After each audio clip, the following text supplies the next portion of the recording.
Okay, hi everyone. It's Ann again with PCI. We are going to go ahead and get started with the Broadband Innovation Fund Q&A webinar. We would like to thank everyone first and foremost for the positive feedback and the energy that you have shown us throughout our 8-city tour and on the various webinars discussing the fund. What I would like to do today is just quickly go through 5 or 6 slides that we have at PCI, going through the timeline, how to apply for the fund, and then there's a slide that has 5 of the questions that we have been asked quite repeatedly. It's probably been the top 5 questions that have been either emailed to us or asked at the stakeholder meetings.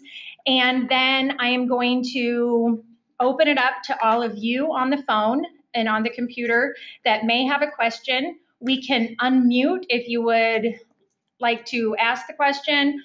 Raise your hand and we will unmute you, or you can always type the question in and I can read those off and we can discuss them.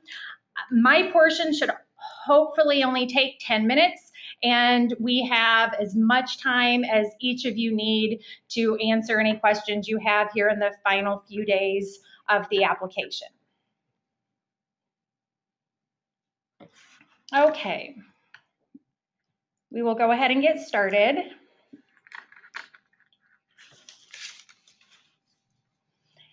As we talked about on the webinar and also in our stakeholder meeting, the eligible applicants is as broad as it is wide, and that is any private, public, or nonprofit entity is eligible to apply and may request between $10,000 and $100,000 from the PCI Broadband Innovation Fund.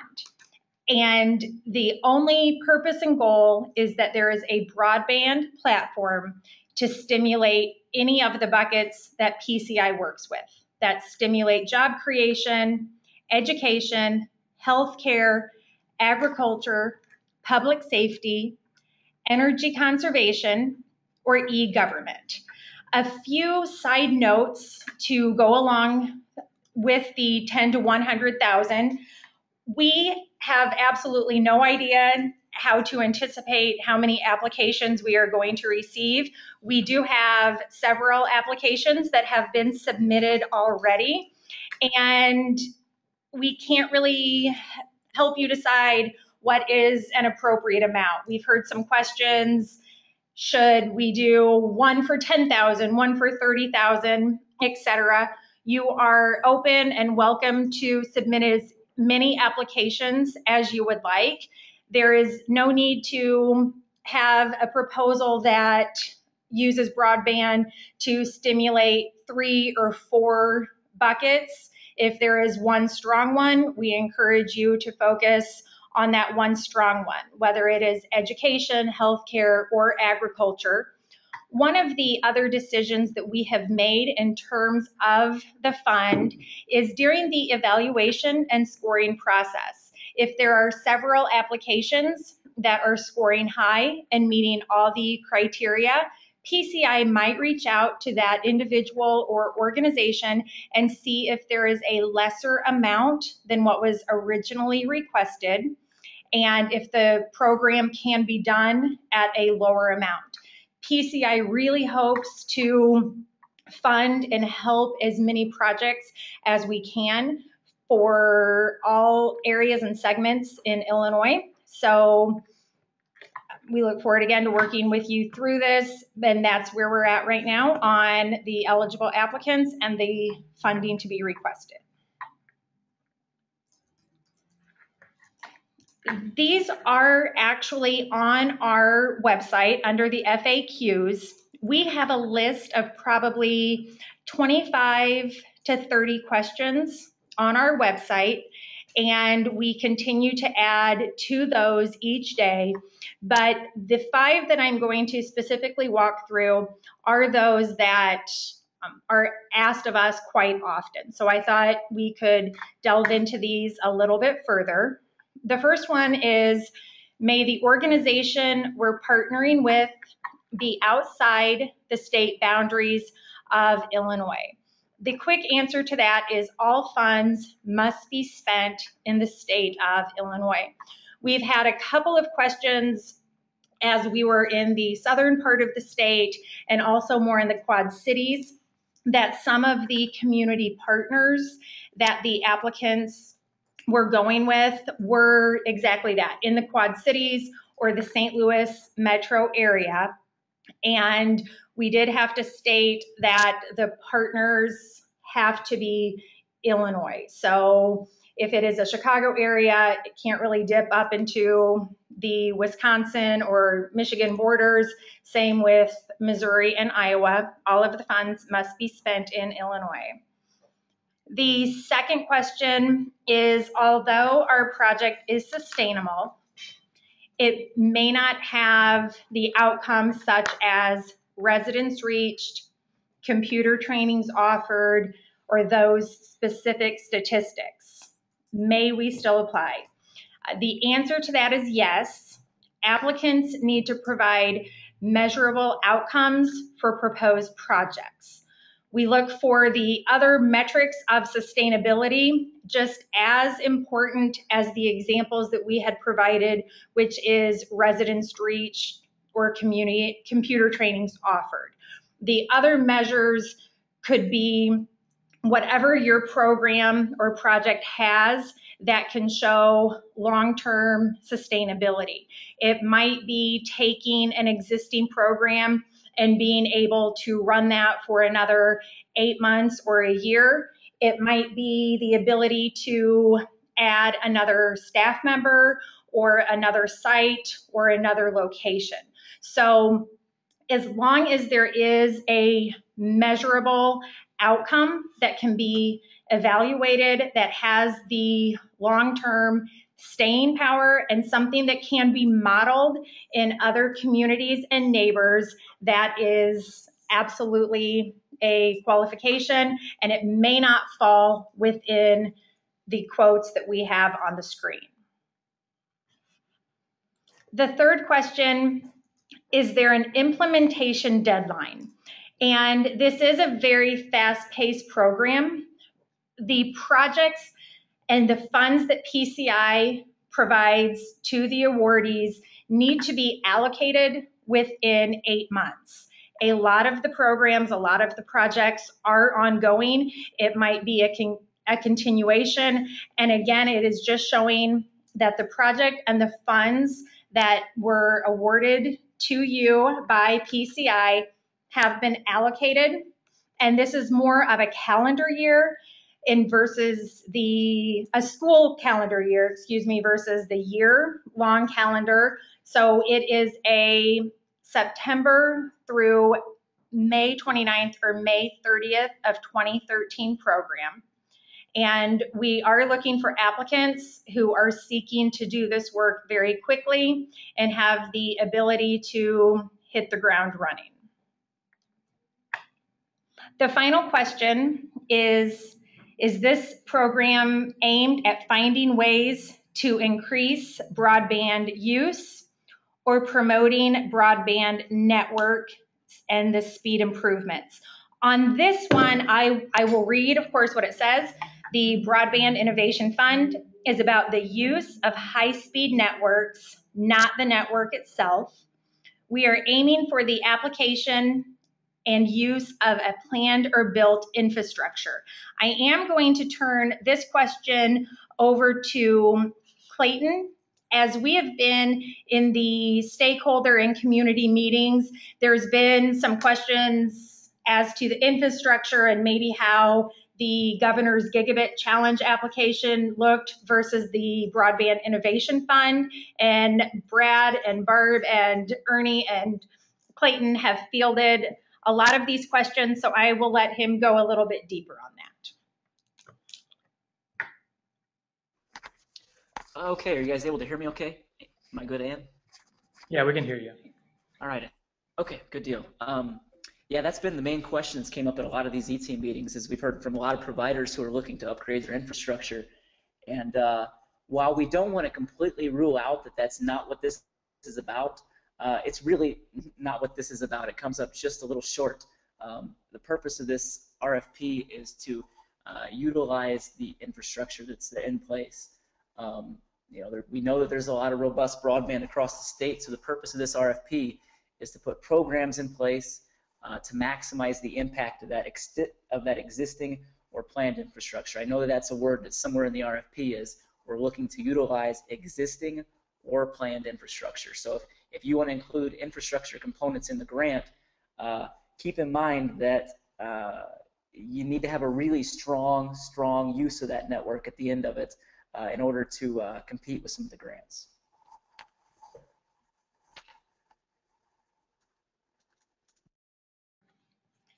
Thank you, Clayton. Okay, we'll move on to the next slide. And I was going to try and have a little tease leading up into this, but we have our new mascot, and we have heard the requests, and we at PCI are extending the deadline application by 1 full week. The deadline application is now Tuesday, September 18th. The applications are due by 5 p.m. This in no way impacts the decisions and the notification of and to the awardees on the Friday, September 28th. So I hope this is good news to people. We do have several applications that have been submitted, but we just are so excited, and we've heard the interest and the passion throughout the state, and we want to make sure everyone is given ample time to maybe have that final partner meeting, a executive committee by the board members.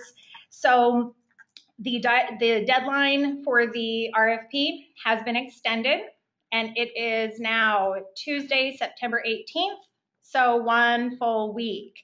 Just out of selfish curiosity, by a show of hands, can people show me if they think this is good news, if this is helping the ideas in your applications tremendously?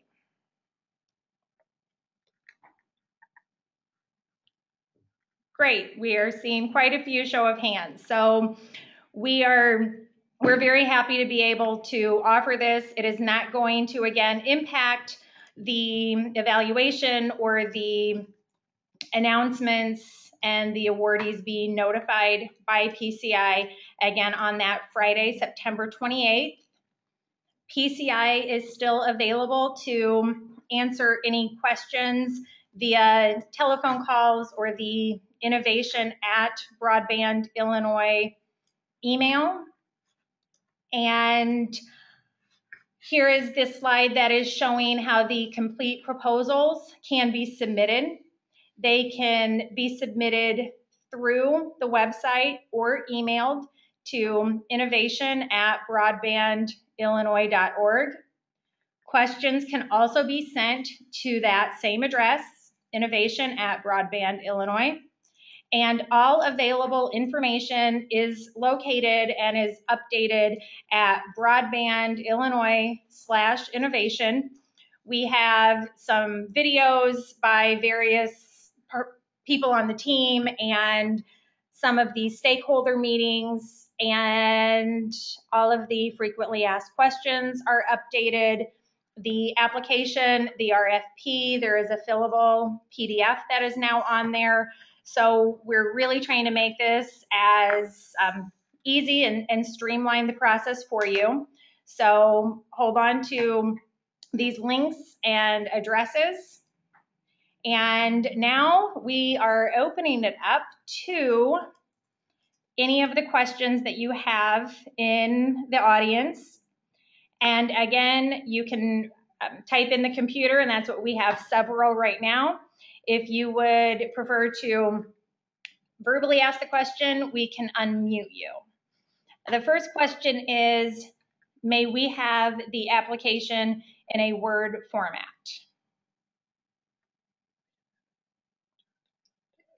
If that's what you need, then we can try to facilitate that and and get you a Word document. There is an editable PDF online on the innovation page that you can type in your answers for if that's the goal that you're trying to achieve there. But let us know. You can send, again, that request to the innovation at Broadband, and we can provide you a Word format, or if you believe the fillable PDF will work. The next question is, can organizations partner with other organizations? And yes, you absolutely may. I have talked to people throughout the state that are doing both. They have partners with providers or connecting schools or different branches of a healthcare system. Then I have talked to people that are within a church, and it is a small area. So we have seen big, little, and everything in between. So that is absolutely at your choice. If you choose to partner with someone, or if you choose to go this alone, it will not necessarily help or hurt during the evaluation process.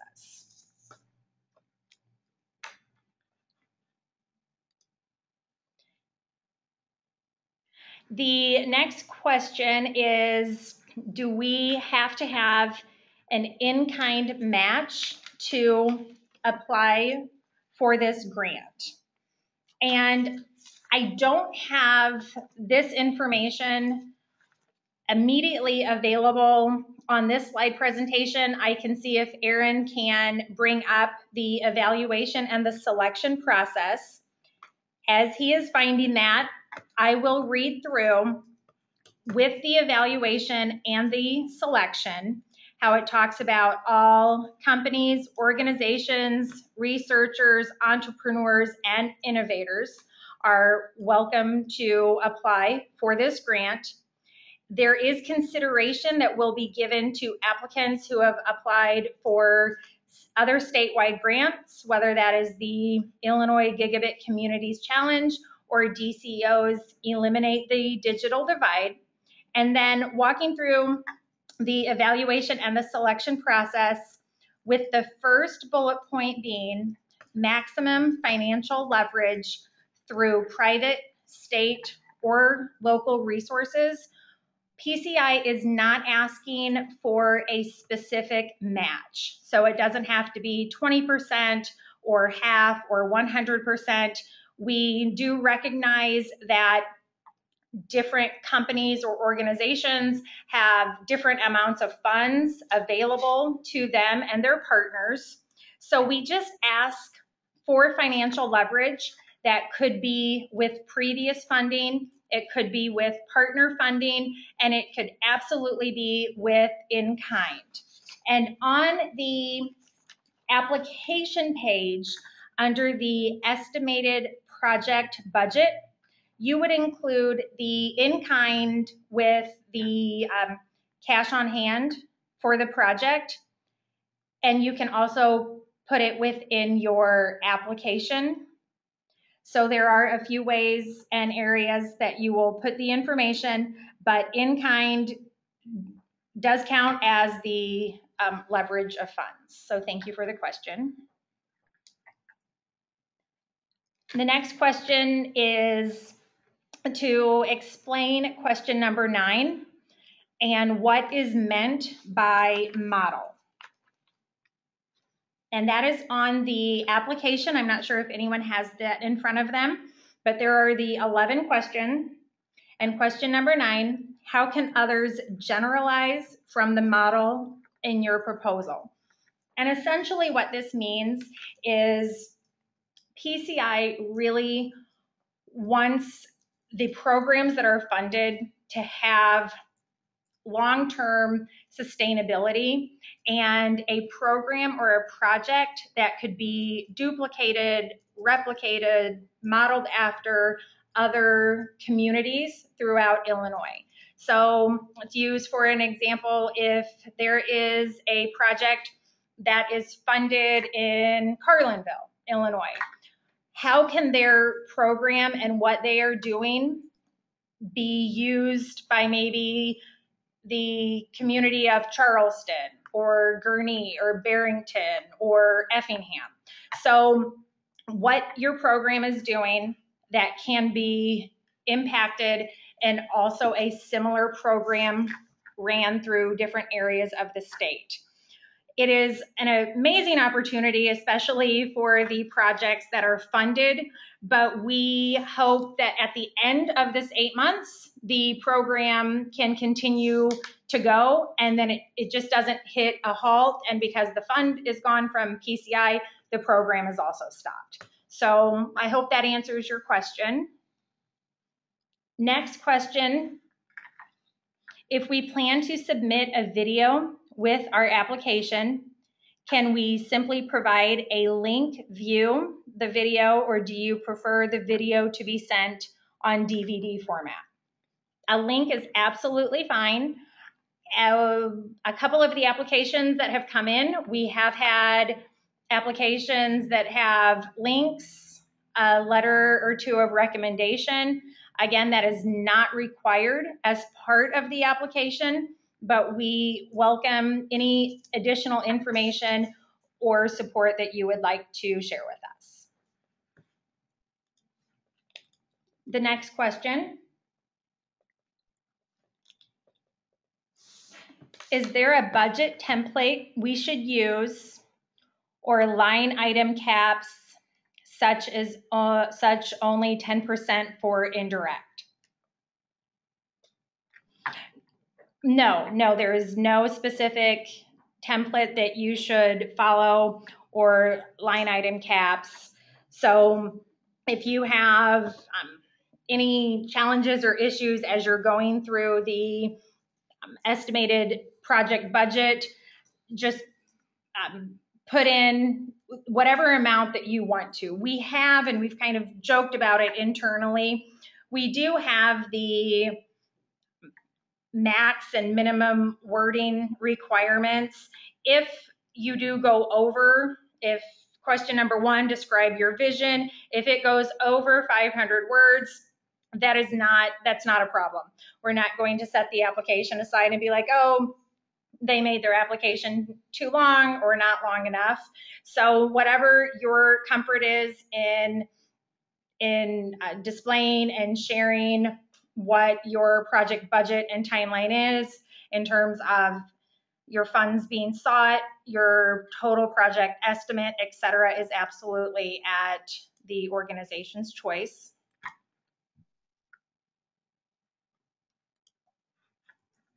Next question. Hold on, I'm going to read internally so I don't ooh and ah through this for you. Hold on one second.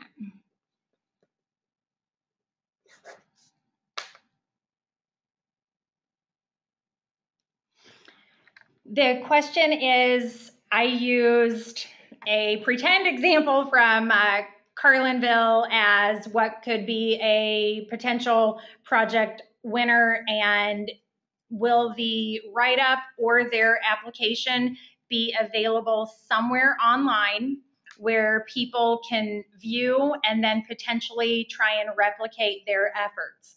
Thank you for asking that question. I should have put that in the FAQs. PCI will be making the applications of the award winners public. They will be on our website, probably in a press release done by Roxana, who is our communications specialist. I am not 100% sure if all applications will be made publicly available. The reason for that is we hope at PCI that this initial round of funds that were given to us by the SBA is just one of many. And we hope that this 2012 program could be a 2013 and a 2014 program and project funds given to us. And so I'm not sure if we will make all applications public for the hopes that we can carry on with programs in the future. But for those that are funded, yes, they will be made available. And by saying that, though, I'm talking with Roxana, who I believe is looking over her notes, and the name and the organization and the award request. Yeah, like the amount of money that they request, I think we had discussed releasing. For example, if there's confidential information that they submit to us, of course we wouldn't publish that, just to clarify, in case anyone's concerned about that. We'll keep the confidentiality of any application materials that we request, but in the sake of transparency, I know that we will make available the names of the organizations that applied and the amount of money that they request, at the very least. And I know, as Roxana was just talking about some of the confidential information, as we are in communication that last week in September before we publicly announce the awards, we will be working with the awardees on any confidential information, some of what the follow-up reporting and communication with PCI will be over the next few months.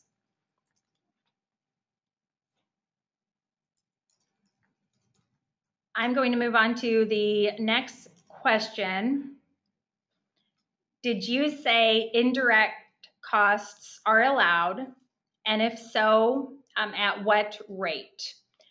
Indirect costs are allowed, and there's, again, just as the same broad and open format that we have been discussing and working through at each of the stakeholder meetings. There is no set maximum or minimum in terms of any of the indirect costs or in-kind or partner leverage or funds that might be brought into the program.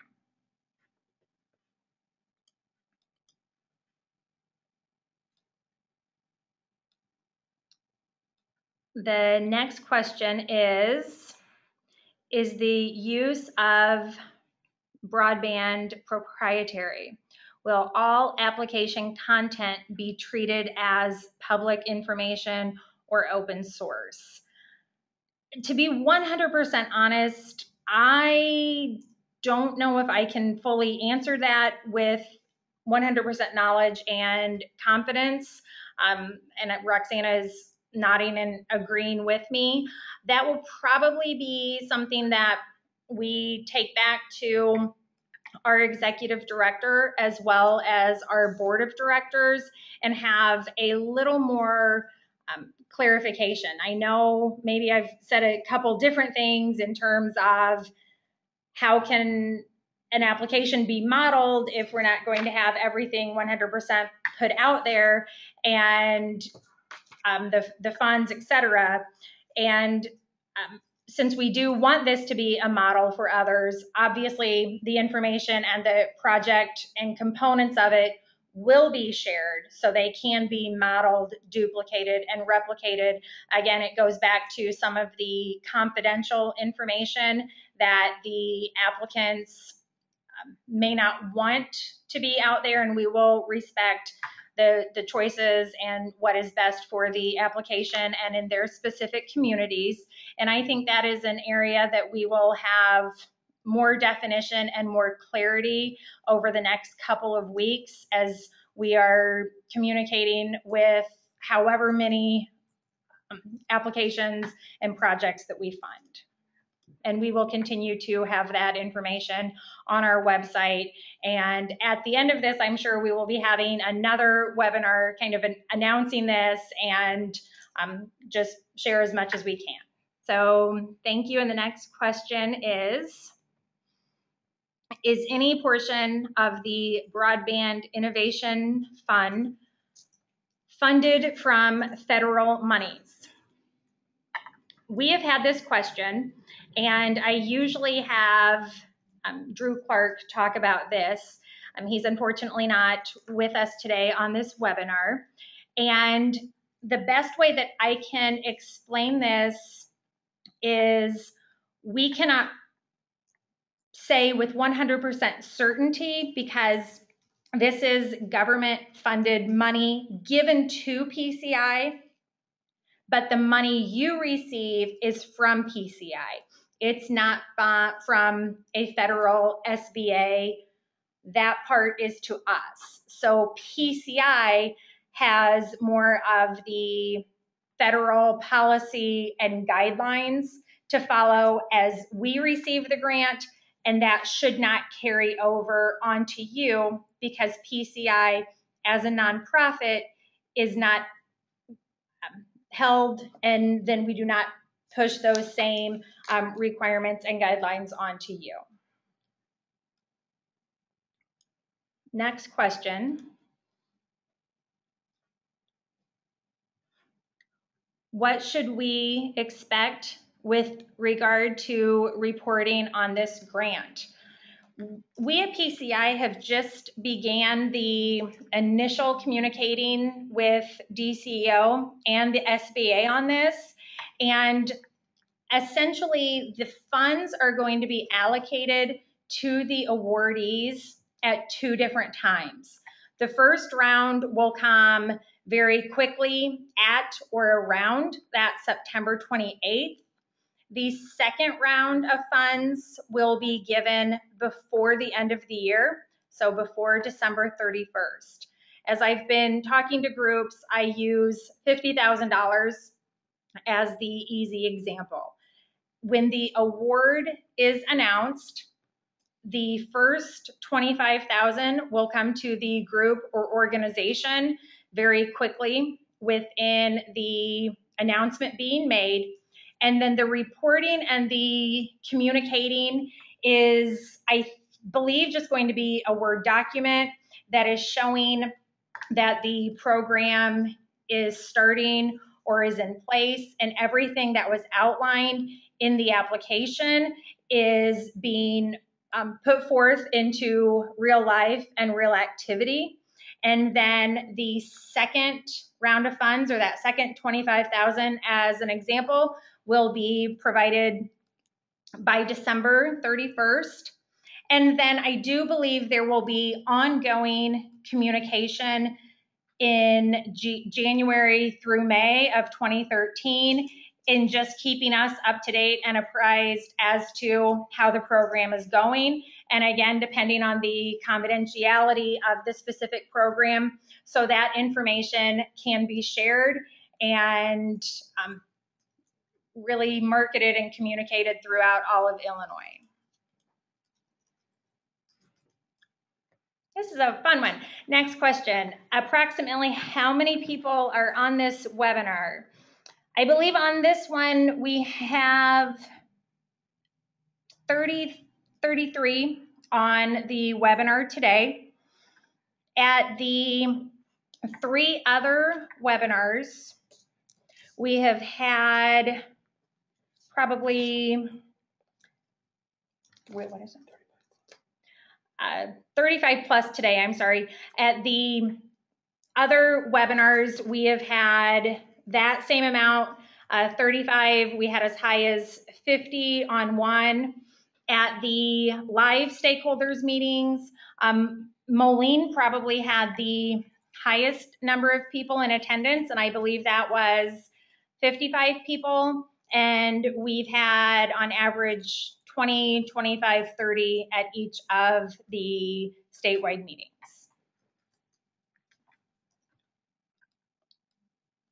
Next question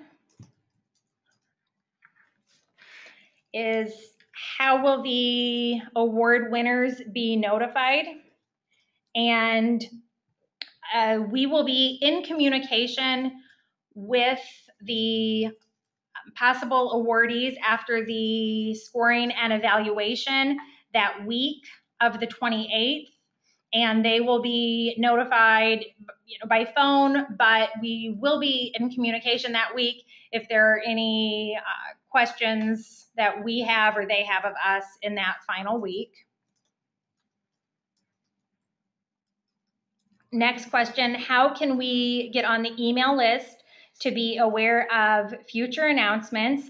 And I will have Roxana talk about the emailing list and if she sends a press release, etc.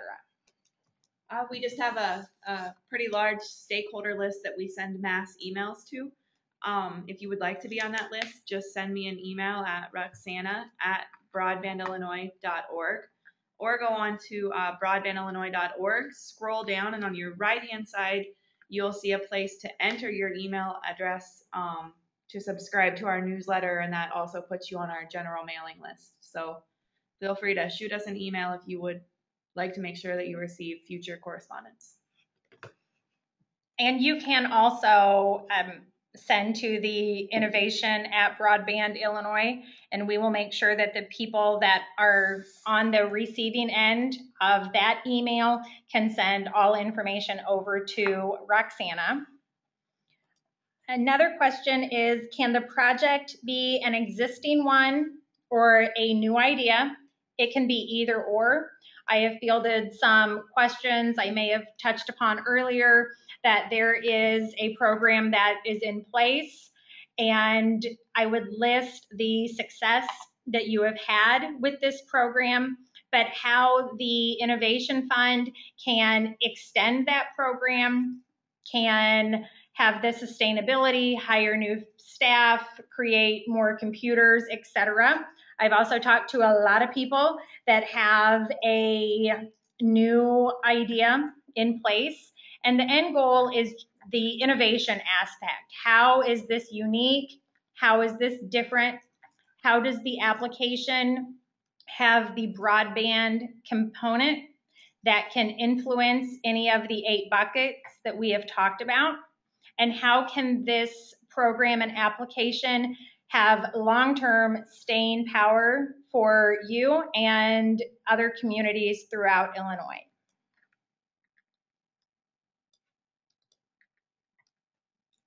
I believe that is all the questions that we have right now. I will scroll through the list to see if anyone has had their hand raised.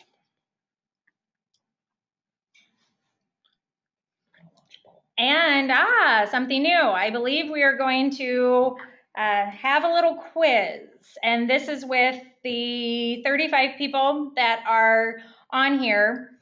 There is a question: how many of you are planning on submitting an application? And the drum roll. Boom, boom, boom, boom, boom. Oh, it keeps changing on me. I would say it's kind of bounced back and forth.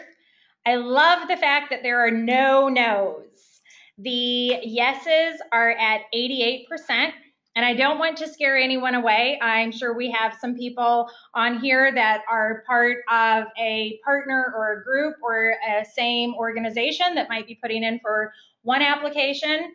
We have 11% that are unsure. To those of you that are unsure, oh gosh, now I'm at about 15 or 16% on the unsure. Please feel free to reach out to us, again, at the Innovation at Broadband.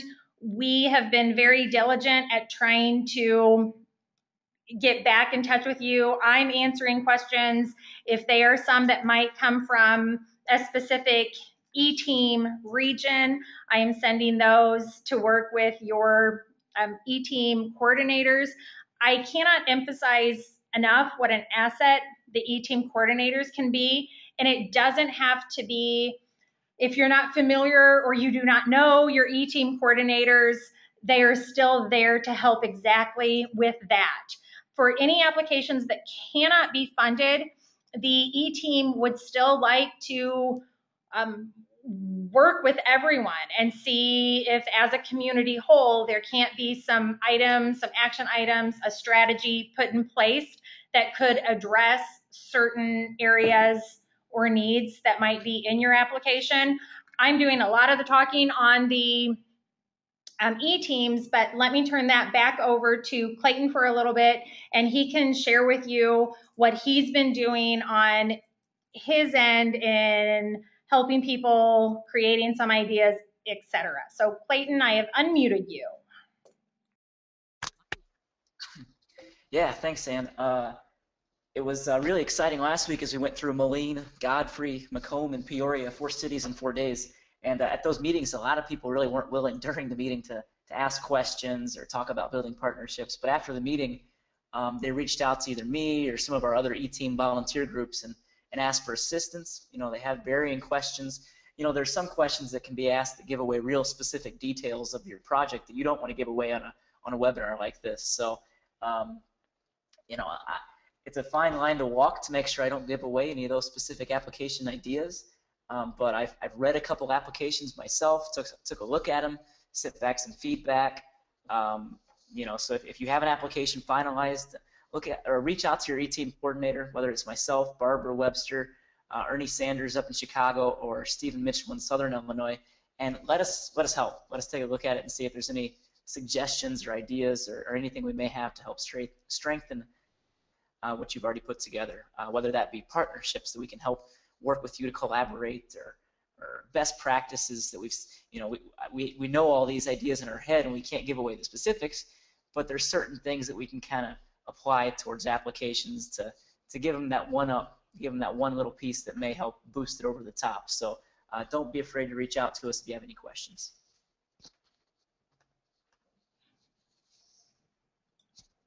Okay, I have not seen any more questions come through and no more hands that have raised. So again, I would like to take this opportunity to thank each and every one of you for participating in this call, and to the 85% that are a confirmed yes, we are very excited to see your application and wish you the best of luck. To the 15% that still may have some lingering questions, hopefully the extended deadline through the September 18th can help you finalize or capture your final thoughts on the application. We are here to assist you in any way, and we would love to have 100% participation in this. We are so excited. We are also very excited to be able to extend this to offer the opportunity to as many more people as we can.